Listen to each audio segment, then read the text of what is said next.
여러분 안녕하십니까? 헬로티비 뉴스 전북입니다. 신종 코로나 바이러스 감염증의 국내 첫 퇴원자가 지난 5일 나왔습니다. 국내에서 두 번째 확진 판정을 받은 환자인데요. 퇴원 이후 전파 가능성은 희박하지만 재감염 가능성은 있다는 게 전문가들의 의견입니다. 바이러스가 변이를 일으켜서 다시 감염될 가능성을 배제할 수 없다는 건데 자세한 내용은 심다혜 기자가 보도합니다. 중국 우한에서 근무하다 지난달 22일에 입국한 55세 한국인 남성 A씨. A씨는 지난 24일 국내에서 두 번째로 확진 판정을 받았습니다. 질병관리본부는 A씨의 증상이 완치됐다며 퇴원 조치를 내렸습니다. 치료 2주 만입니다. 24시간 간격으로 두 번 검사가 음성인 경우라는 그런 기존의 기준이 있고요. 증상이 호전되고 48시간이 경과한 후에 두 번 검사에서 음성을 하는 게 어떠냐라는 그런 의견 두 가지 안에 대해서 전문가들이 검토를 하고 있는 상황입니다.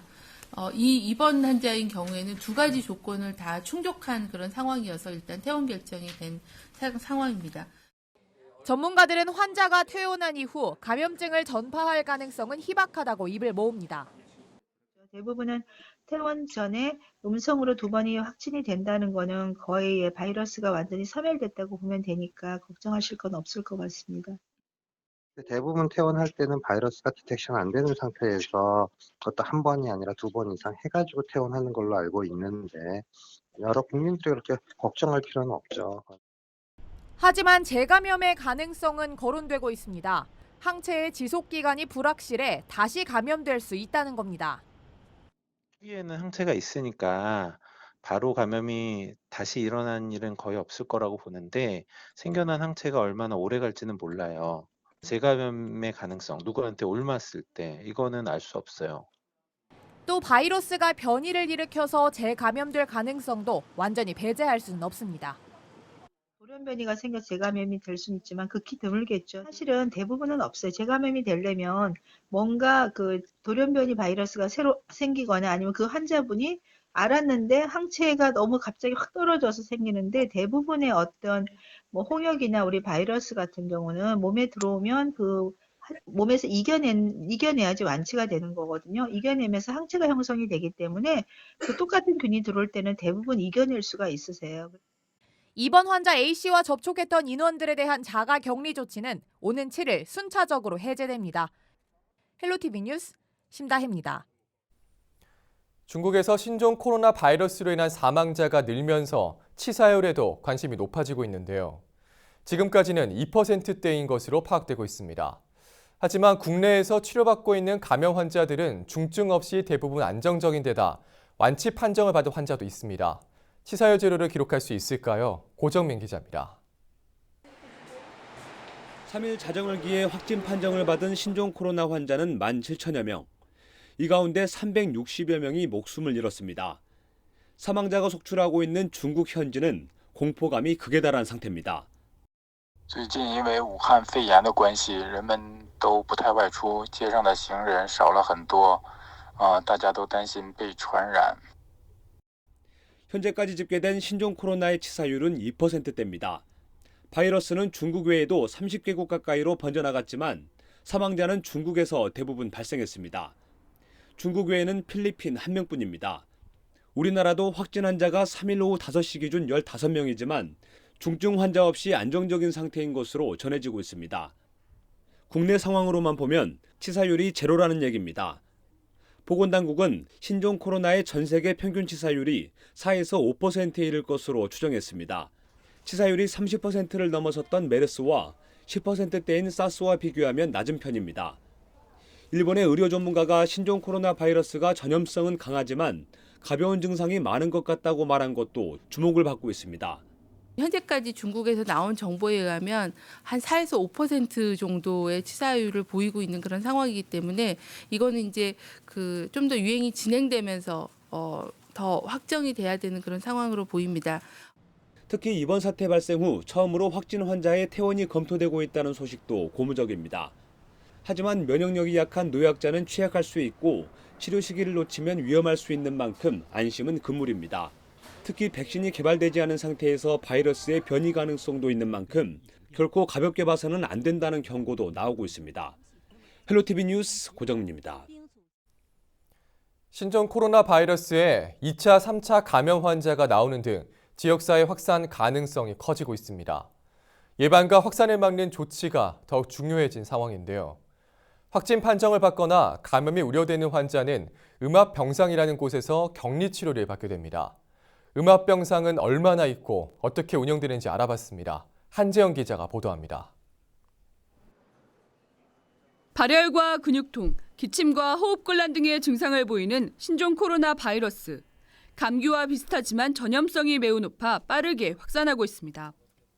유사 증상이 있으면 지역 내 선별진료소에서 검사를 받아야 합니다. 이후 확진 판정을 받거나 감염 가능성이 있는 의심 환자는 국가지정 음압병상으로 이송돼 치료를 받게 됩니다. 병실 내부 기압을 의도적으로 낮춰놓은 특수 격리병실인 음압병상. 병실 앞에 공간이 있어 이곳에 문이 닫혀야 병실 문이 열리고 급배기 시스템도 설치되어 있습니다. 높은 곳에서 낮은 곳으로 오르는 공기 원리에 따라 병실 내부의 공기가 외부로 빠져나가는 것을 차단하기 위해서입니다.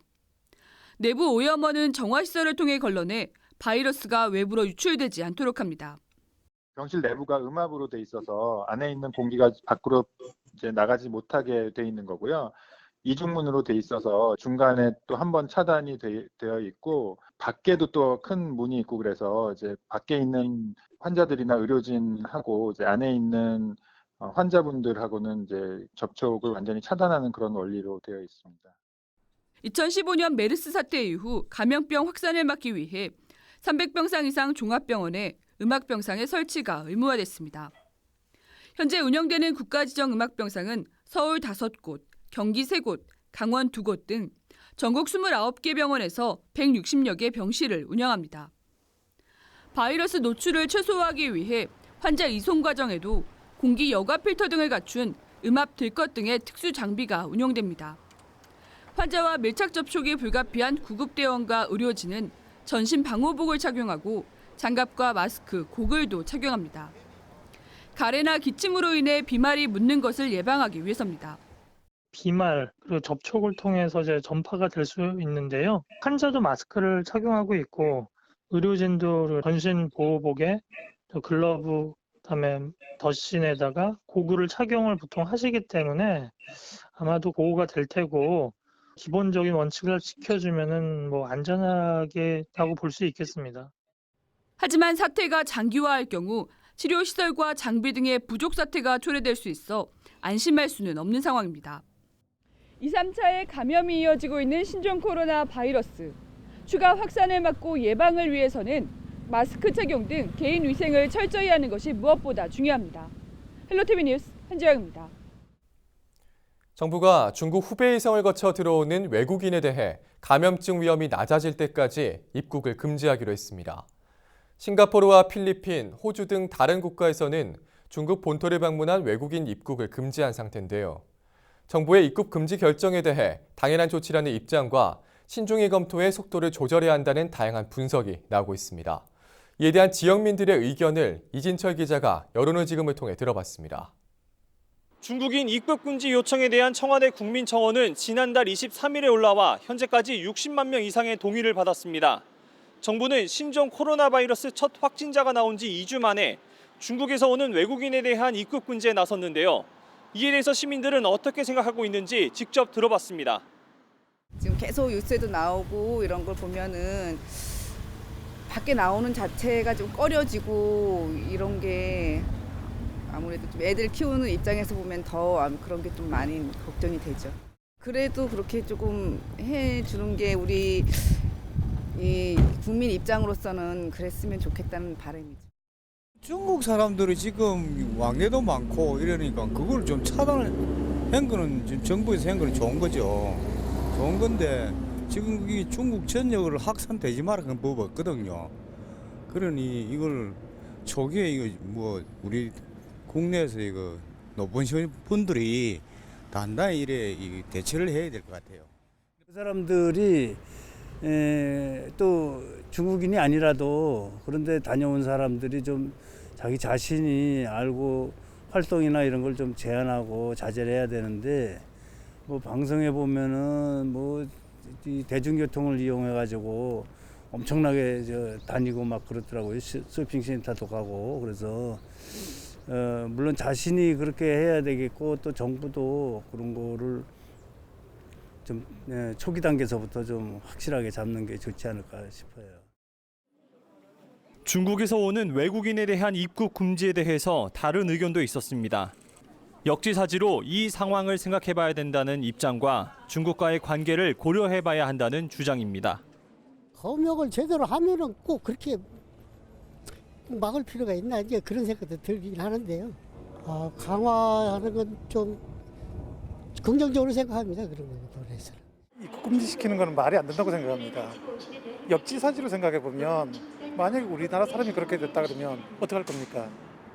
당연히 우리나라에 와서 발병을 했으면 우리나라에서 치료해 주는 게 맞고 그 다음에 방역을 철저히 하면 되는 거지 그걸 입국 금지를 시킨다 하는 건 너무 이기적인 생각이죠. 그 외교관계라는 게 우리가 좀 항시 중국어는 좀 거꾸로 잘못하면 왜 우리나라 경장이 뭐 수출해서 많이 먹고 사는 나라라서 그 무시를 못 하잖아요. 그래서 좀 그러네요. 그래서 아까 같이 제한적으로 좀 했어. 정부의 제한적 입국 금지 결정에 대한 시민들의 반응은 달랐지만 하루빨리 이 상황이 나아지길 바라는 마음은 모두가 같았습니다. 헬로티비 뉴스 이진철입니다.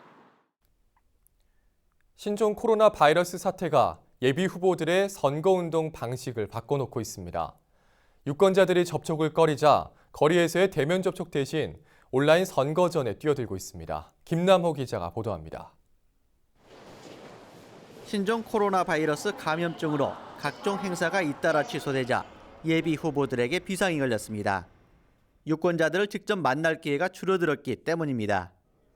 거리에서 직접 악수를 건네거나 명함을 나눠줄 분위기도 아닙니다. 그러자 감염병 예방수칙 영상을 제작하는 등 선거 운동 방식을 바꾸고 있습니다. 일단 뭐 저희들 입장에서야 지금 주민들을 많이 만나 뵙고 인사를 드리고 또 본인을 많이 알려야 되는 시기이긴 한데 또 우리 코로나 바이러스의 안전 문제가 중요하기 때문에 또 안전에 또 위생에 해당되는 문제들이 잘 확산되지 않도록 잘 제어되도록 이렇게 만들어야 되는 책무도 있다고 생각합니다. 정부 차원에서 사람이 많이 모이는 곳에는 방문을 자제할 것을 요청하자 온라인상 1인 방송을 시작한 예비 후보도 등장했습니다. 밖에 나가서 하는 선거운동을 굉장히 자제를 하고 있고요. 안에서 유튜브를 촬영해서 지속적으로 올린다든가 전화를 드려서 선거운동을 하는 방법으로 지금 그렇게 진행을 하고 있습니다. 예비 후보자들의 어떤 능력이라든가 이런 것들을 검증할 수 있는 기회가 있어야 하기 때문에 TV토론회가 반드시 활성화돼서 유권자들에게 후보에 대한 정보를 제공을 해야 된다. 저는 이렇게 생각합니다. 접촉을 꺼리는 분위기 때문에 소셜 네트워크 서비스나 문자 메시지 발송을 통해 유권자에게 다가가기도 합니다. 현재로서는 정치활동은 차분하게 휴대전화와 문자 메시지 또는 길거리에서 멀리서 인사를 하는 방식으로 정치활동을 최소화하고 있습니다. 최소 단위로 유권자를 만나보는 방식으로 정치활동을 하고 있지만은 아무쪼록 빠른 시일 내에 신종 코로나 바이러스가 제압되어서 우리 국민들의 편안하고 건강한 생활이 보장되기를 간절히 기원합니다. 현역 예비 후보도 마찬가지로 직접 소통 대신 온라인을 통한 간접 소통 방식을 택할 수밖에 없습니다. 또 큰 행사라든지 모임들이 이렇게 취소가 되고 있어서 또 선거에 임해야 되는 또 우리들 입장에서는 또 자주 만나지 못하는 그런 한계가 좀 있어요. 그래서 뭐 SNS 등을 통해서 또 전화 등을 통해서 좀 알리고 또 지지를 호소하는 그런 방법을 취하고 있습니다. 예기치 못했던 신종 코로나 바이러스 사태가 총선 풍경도 바꿔놓고 있습니다. 헬로티비 뉴스 김나호입니다. 남원시가 지난해 무산됐던 국립공공의료대학원 설립 관련 법률안이 올해 중 통과될 수 있도록 하겠다고 밝혔습니다. 이환주 남원시장은 LG 헬로비전 전북방송이 개최한 지방자치단체장 초청 특별 대담에 출연해 이같이 밝혔습니다. 김남호 기자가 보도합니다. LG 헬로비전 전북방송이 기획한 신년 대담에 나선 이환주 남원시장. 이 시장은 국립공공보건의료대학 설립 운영에 관한 법률안을 올해 안에 국회에서 통과될 수 있도록 노력하겠다고 밝혔습니다. 21대 총선 이후 원 구성 단계부터 법률안 통과를 위해 행정력을 모으겠다고 덧붙였습니다. 새로 구성되는 21대 국회에서 원 구성 단계부터 또 보건복지 상임위에서부터 우리의 입장을 충분히 잘 전달시키고 또 보건복지부 정부와 같이 노력을 해서 금년에는 꼭 법률안을 통과시켜서 그 2022년도 개교하는데 차질이 없도록 하겠습니다. 전국 최초로 지리산 친환경 전기 열차를 추진하고 있는 남원시는 올해 중 지리산 일대에서 시험 노선이 우선 추진될 수 있도록 유도할 계획입니다. 또 시험 노선 추진을 위한 궤도운송법 개정과 국토교통부 심의 등 행정 절차 마련에도 나설 방침입니다. 우리 남원에 생각했던 대로 그 육모정에서 정령치 또 정령치에서 저쪽 뱀사골 계곡으로 넘어가는 이 도선에 친환경 전기 열차를 할 수 있게끔 금년에 중요한 결정을 꼭 이루어내도록 하겠습니다. 이 시장은 이어 올해 준공 예정인 3회 산업단지에 유망 기업을 유치해 일자리를 늘려나가겠다고 말했습니다.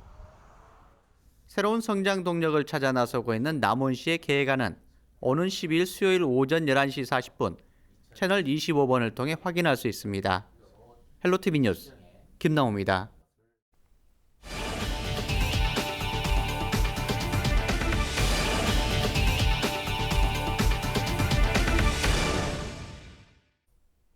전북도가 신종 코로나 바이러스 감염증이 조기 종식될 때까지 대규모 행사를 자제 연기해 줄 것을 당부했습니다. 송하진 전북지사는 코로나 바이러스 대응 유관기관 회의에서 각 기관이 24시간 상황 대기해달라면서 도민들에게 마스크 착용과 손 씻기 생활화, 다중 모임 불참 등 철저한 예방수칙 준수를 당부했습니다. 회의에는 전북 지역 10개 대학 총장과 교육청, 경찰청, 의사회 등 26개 기관 대표들이 참석했습니다. 송 지사는 인파가 모이는 각종 행사의 취소, 축소 연기를 검토하고 공공시설과 터미널, 기차역 등 다중이용시설에 손소독제를 비치해달라고 요청했습니다. 소외된 이웃들에게 기부가 이어질 때마다 눈금이 올라가는 전북 사랑의 온도탑이 목표를 넘어선 107도를 기록하며 역대 최고치로 마감했습니다. 전북 사회복지 공동모금의 사랑의 열매는 올해 역대 최고치인 83억 7천만 원을 모금했다고 밝혔습니다. 전북 사랑의 온도탑은 지난 1999년 캠페인이 시작한 이래 21년 연속 100도를 달성하게 됐습니다. 이번 모금에서는 기업 기부가 큰 폭으로 늘었던 것으로 파악됐습니다. 지난해 22억 1천만 원이던 기업 기부액은 올해 28억 2천만 원으로 증가했습니다. 전북도가 신종 코로나 바이러스 감염증 확산으로 중국산 자동차 부품 조달이 어려워진 도내 완성차 업계의 피해 최소화에 나섰습니다. 전북도는 현대차 울산 공장과 쌍용차 평택 공장이 지난 4일부터 가동을 중단했고 현대차 전주 공장도 6일부터 11일까지 휴업을 예고했다고 밝혔습니다. 국내 자동차 업계의 공장 가동 일시 중단은 배선뭉치로 불리는 와이어링 하니스 중국산 부품 재고 소진에 따른 겁니다. 현대차 전주 공장에서 생산되는 버스의 경우 월 1,100여 대를 출고하고 있어 이번 휴업으로 상당한 피해를 볼 전망입니다. 전북도는 도내 자동차 업계와 한라인을 구성해 소통을 강화하고 애로사항 파악 등 신속 대응에 나서고 있습니다. 신종 코로나 바이러스 확산 영향으로 군산 중국 간 여객선 운항이 다시 연기될 전망입니다. 전북도는 군산항과 중국 산둥성 스다오항을 오가는 여객선의 운항을 오는 11일로 다시 연기한다고 밝혔습니다. 당초 지난 2일 운항을 재개하려다 이틀간 한 차례 미뤘으나 이를 또다시 연기한 겁니다. 신종 코로나 바이러스 감염증 확산을 막기 위해 당분간 승객 운송은 하지 않고 화물만 운반하기로 했습니다. 운항 횟수도 매일 왕복 1회에서 화요일과 목요일, 일요일 왕복 1회로 대폭 줄이기로 했습니다. 네, 이상으로 헬로티비 뉴스 전북 마칩니다. 저희는 언제나 지역 주민 여러분 곁에 있겠습니다. 함께해 주신 여러분 고맙습니다.